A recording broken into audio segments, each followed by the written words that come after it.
Dr. Cornel West is someone who clearly you and him have, I think, quite a special relationship.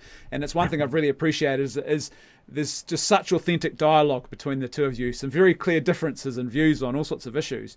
Do you think perhaps we are missing a few more of those elder statesmen, the intellectual giants, which I consider both of you part of that tradition, to sort of show the way for what a robust and reasoned dialogue can look like, and how do we kind of protect that? Oh, we're missing them, yeah. Now, I love my brother Cornel West. He is as dear a friend as I have ever had in my life. Really is like a brother to me.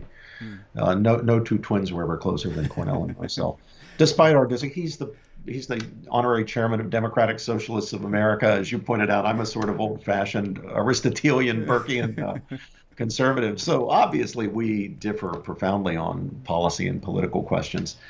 And yet he's got integrity and honesty.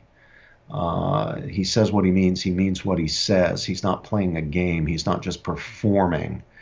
And he's really interested in the truth. And he wants to be corrected where he's in error, just as I want to be corrected when I'm in error. He cares more for truth than he does for his own opinions. He hasn't fallen so deeply in love with his own opinions that he'd prefer to hold them rather than be proven wrong and get to the truth of things. I would like to be the same way myself. I hope I am. I look to him as an example of that.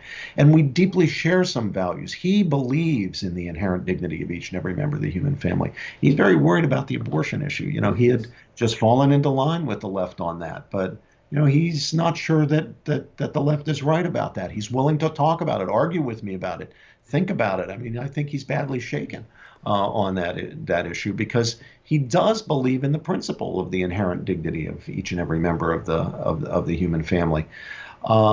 He's worried about the poor and the vulnerable, and we all should be. I certainly am. We might have different approaches to how we lift people up out of poverty. I think markets have done more to lift people out of poverty than any other economic mechanisms.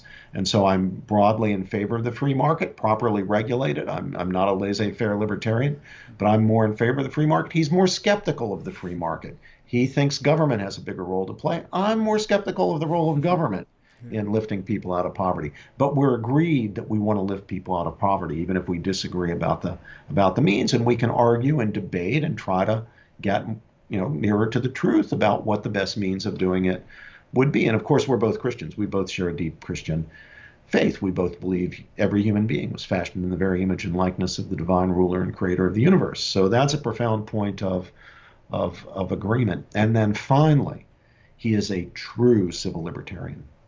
He would never for a moment think of shutting down anybody as a speaker or a writer or a thinker or advocate in the public square because they disagreed with him. He wants to hear them, just as I do. He's as committed to freedom of speech, freedom of conscience, freedom of assembly, freedom of religion, the other basic civil liberties as I am. So we are united in this. And if you've seen the statement that the two of us put out together in 2017 called Truth-Seeking Democracy and Freedom of Speech and Discussion, you'll see just how deeply we are united in those civil libertarian principles.